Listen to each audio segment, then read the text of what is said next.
Virginia is one of the oldest states in the country. 400 years of history means 400 years of things being built, used up, and left behind. Some of those places are well documented, most are not. And a few of them are so strange, so intact, and so accessible that it genuinely makes no sense that more people aren't talking about them. In this video, we are counting down 10 abandoned places in Virginia that most people have never heard of. Hit subscribe, turn on notifications, and let's get into it. Number 10, Broadwater, Northampton County, Virginia. Off the southern tip of Virginia's eastern shore, there is a barrier island called Hog Island, sitting about 2 miles out in the Atlantic. It used to have a town on it. Broadwater was a functioning community of around 250 people in the late 1800s. There was a post office, a church, a hotel, a school, and a lighthouse that guided ships along the coast. Residents fished, hunted waterfowl, and built a decent life on the edge of the ocean. Then the islands started moving. Barrier islands do not stay put. The ocean reshapes them constantly, migrating them landward over time.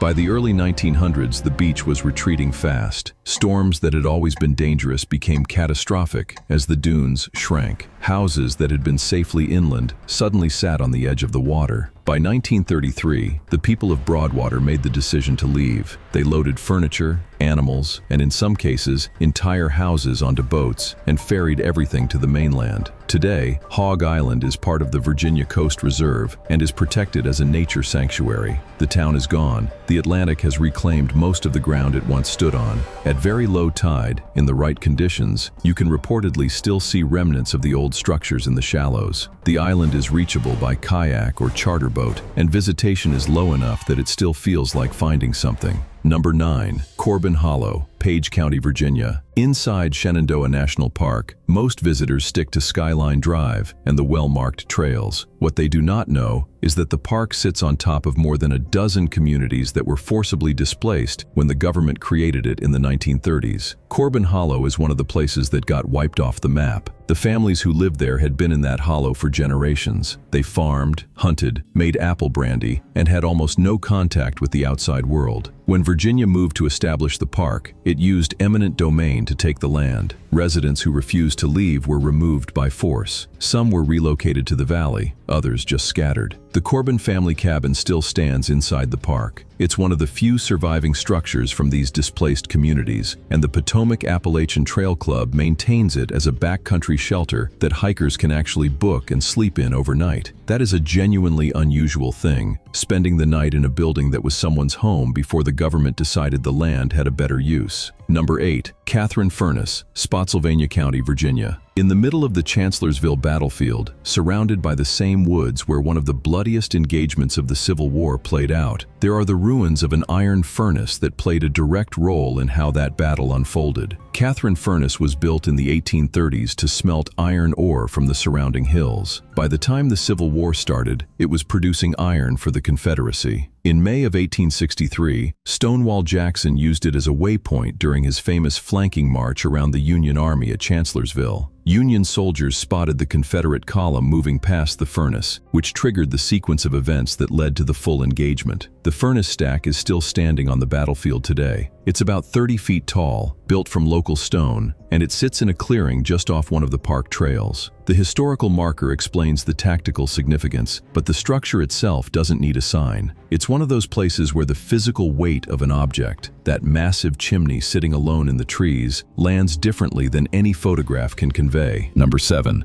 Rapidan Camp, Madison County, Virginia. Before Camp David existed, President Herbert Hoover had his own presidential retreat. He built it in the mountains of what is now Shenandoah National Park, in a hollow along the Rapidan River. He called it Rapidan Camp, and he used it as a place to fish and think and escape Washington during his presidency from 1929 to 1933. When Hoover lost the 1932 election to Franklin Roosevelt, he donated the camp to the government. Roosevelt visited twice and decided he did not like it. The elevation was too low, the roads too rough, the location not remote enough for his purposes. He eventually built what became Camp David. Rapidan sat mostly unused for decades, gradually falling apart. The National Park Service has since restored several of the original structures. The Brown House, which served as the president's main cabin, still stands. The complex is accessible by a 5-mile round-trip hike from Milam Gap on Skyline Drive, and visitation is low enough that you can often have the whole place to yourself.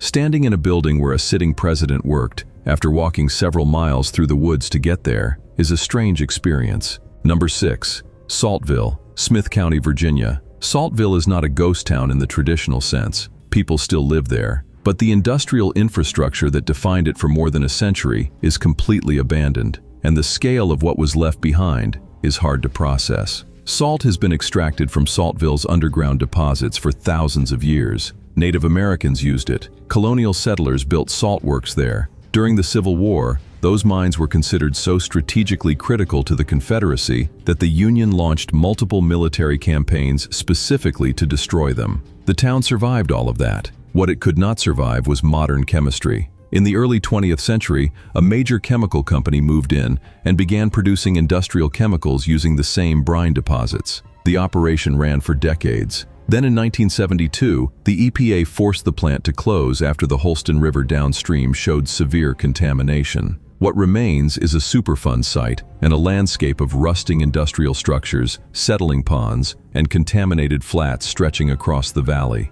The town has tried to build a museum and a greenway trail around it. Some of the ruins are visible from public areas. It's a genuinely strange place to move through, a working small town that sits directly in the shadow of a massive industrial wreck. Number 5. Stonega, Wise County, Virginia. Deep in the coal fields of Southwest Virginia, in a county that has been economically gutted by decades of mine closures, the old company town of Stonega still exists in a state of partial abandonment. Stonega was built around 1900 by the Stonega Coke and Coal Company. The company put up rows of worker housing along the mountain hollow, built a company store, a church, and a bathhouse, and filled the community with miners and their families. At its peak, the operation employed hundreds of men. The coke ovens ran continuously. The coal cars moved out daily. The mines shut down gradually through the mid-20th century. The company sold or walked away from the properties. Many of the original structures are still standing. Rows of company houses, some occupied, some empty, some partially collapsed, lining the road through the hollow.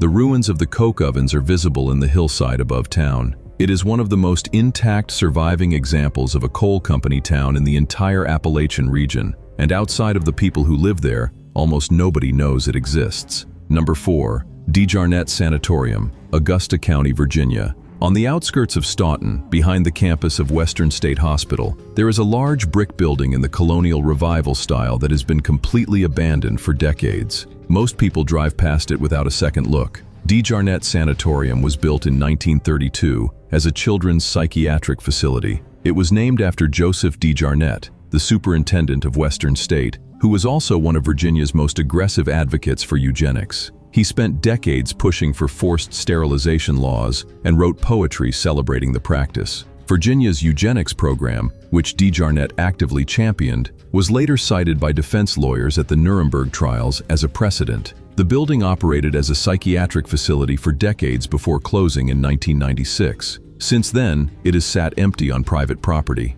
It's visible from the road, and the history attached to the man it was named after makes it one of the more unsettling places in Virginia to stand outside of and think about. The building still carries his name on some official documents. Number 3. Lorton Reformatory, Fairfax County, Virginia. 20 miles south of Washington, D.C., in what is now one of the wealthiest counties in the United States, there is a 3,000-acre complex of abandoned prison buildings that most people in the region have never seen. Lorton Reformatory opened in 1910 as a progressive experiment, a prison farm where D.C. inmates would grow food and work the land as a path toward rehabilitation. That philosophy didn't last. By the mid-20th century, it was a standard medium-security facility with a reputation for overcrowding and violence. It operated until 2001, when Congress closed it and transferred the land to Fairfax County. The county converted most of it into a park and arts district, but large sections of the original prison infrastructure are still standing and slowly deteriorating inside what is now called Workhouse Arts Center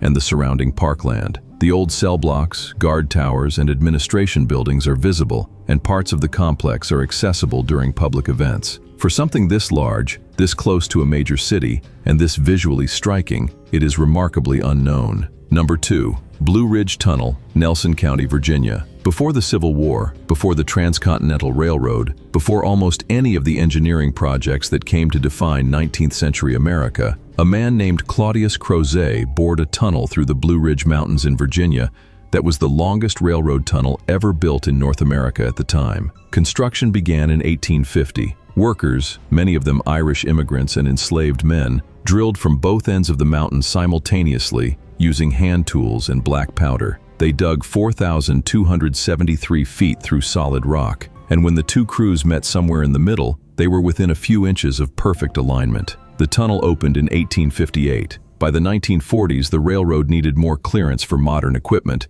and bored a newer, larger tunnel next to the original. The old Crozet Tunnel was sealed up and effectively forgotten. It sat closed for decades before the county recognized what they had and converted it into a hiking and biking trail. Today, you can walk straight through the mountain. Inside, it is cold and dark and wet, and when you reach the center point where you cannot see either entrance, it is genuinely disorienting in a way that is difficult to describe until you are standing in it. Number 1. Beverly Mill, Prince William County, Virginia. This last one is not a ghost town. It is not an abandoned institution. It is a single building, but it is one of the most visually dramatic ruins in the entire state, and it is hiding on the side of a state highway where tens of thousands of people drive past it without knowing what it is. Beverly Mill sits at Thoroughfare Gap, right where Route 211 cuts through the Bull Run Mountains, about 50 miles west of Washington, D.C. The mill dates to the late 1700s. It was built from local stone, stands 4 stories tall,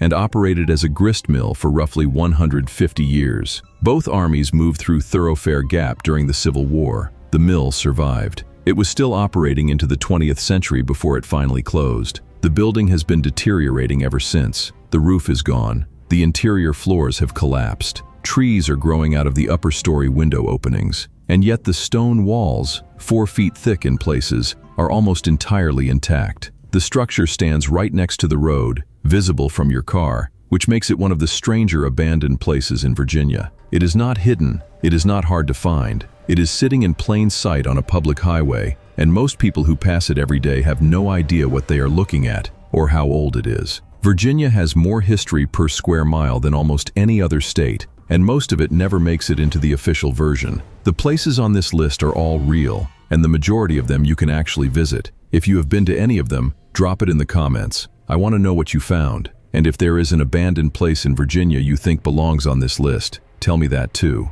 Subscribe if you haven't already, and we'll see you in the next one.